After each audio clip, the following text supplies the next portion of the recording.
Болған оқиға желісімен. Шиелі ауданына қарасты бір совхоздан кішкентай бала ойнауға кетіп, содан үйіне қайта оралмады. Күнделікті ойыннан кеш оралатын балаларының бұл күні қатты кешігуі күдік тудырған еді. Бала үйге қайта оралмаған соң, атана ендігі баланы іздеуге шыққан болатын. Кешқұрым боран күшейіп, бала ауыл сыртында ойнап жүріп, қасындағы достарынан ажырап адасып қалады. Әбден қорыққан бала далаға қарай үйін таппай басқа ауылға кете берген. Түн ортасы болғанда әлі кетіп, ашығып тоңған бала келе жатқан бір үйір жылқының жолына ес-түссіз құлайды.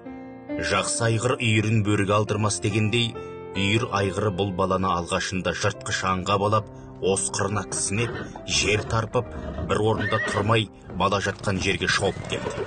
Құнанында бас біліп иесін далада қалдырмаған қасиетті айғыр ес-түссіз жатқан баланы иіскелеп, жыртқыш емес екенін сезді ме, күдігі сейілді. Айғыр қайта үйіріне шауып барып, үйіріндегі жылқыларды бала жатқан жерге қуып келеді.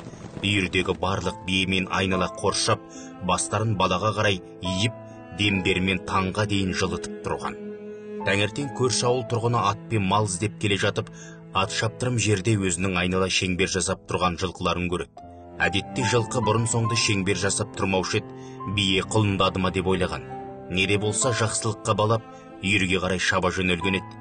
Келіп көрсе, ортада шала жансар, өлемес не тіремес бала жатыр. Таңертеңгісін ғана шай үстінде үйіндегі әйелінен көрші ауылдан бала жоғалыпты деген әңгімені естіген болатын. Осы уақытта баланың ауылдастары топқа бөлініп, таңға дейін баланы іздеп таппайды. Бұл жағдайдан көрші ауылдарда хабардар болған еді. Аттылы кісі баланы шапанына орап, үйіне дереу жеткізеді. Баланың туыстары кішкентайларының дін аман екеніне хабардар болып, қуанышта қауышты. Жақсы атын мақтар, жаман қатынын мақтар дегендей, жылқы иесінің айтуына қарағанда, жылқылардың баланы қорғап қалуға бар демін салғаны сондай, жердегі қалың қарды ертіп жіберген деседі.